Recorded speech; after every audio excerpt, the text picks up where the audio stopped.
கிருஷ்ணகிரி மாவட்டம் ஹோசூர் அருகே வாரிசு சான்றிதழுக்கு பரிந்துரை அளிக்க 6000 ரூபாய் லஞ்சம் பெற்ற கிராம நிர்வாக அலுவலரை லஞ்ச ஒழிப்பு போலீசார் கைது செய்தனர். இதுகுறித்தான கூடுதல் விவரங்களோடு இணைகிறார் நமது செய்தியாளர் ஆனந்த் பாபு. வணக்கம் ஆனந்த் பாபு, விவரம். வணக்கம். ஒசூர் அருகே வாரிசு சான்றிதழுக்கு பரிந்துரைக்க 6000 ரூபாய் லஞ்சம் வாங்கிய கிராம நிர்வாக அலுவலர் லஞ்ச ஒழிப்பு போலீசில் சிக்கியிருக்கிறார்.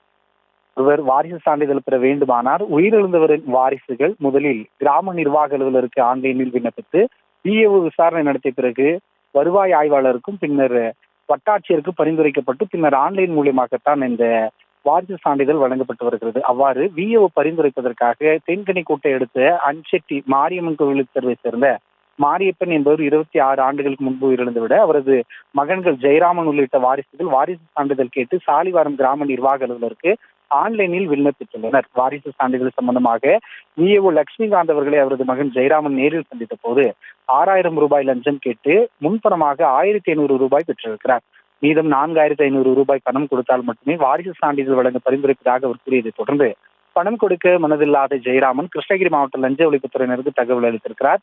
அவர்கள் கொடுத்த ஆலோசனையின் பேரில் 4500 ரூபாய் தாள்களில் ரசாயனம் தடவப்பட்டு இன்று அவர் கிராம நிர்வாக அலுவலர் லட்சுமிகாந்தனிடம் வழங்கிய போது லஞ்ச ஒழிப்புத்துறையினர் மறைந்திருந்து அவரை கையும் களுமாக பிடித்து கைது செய்திருக்கிறார்கள். அவர் நேற்றுதான் வேறு ஒரு கிராமத்திற்கு விஏஓவாக பணி மாறுதல் செய்வதற்காக கலந்தாய்வில் தேர்வு செய்திருந்த நிலையில் பணி அவருக்கு உத்தரவு வராத நிலையில் இன்று லஞ்ச ஒழிப்புத்துறையினரிடம் சிக்கியிருக்கிறார். தொடர்ந்து அவரிடம் விசாரணை நடைபெற்று வருகிறது. விவரங்களுக்கு நன்றி ஆனந்த் பாபு.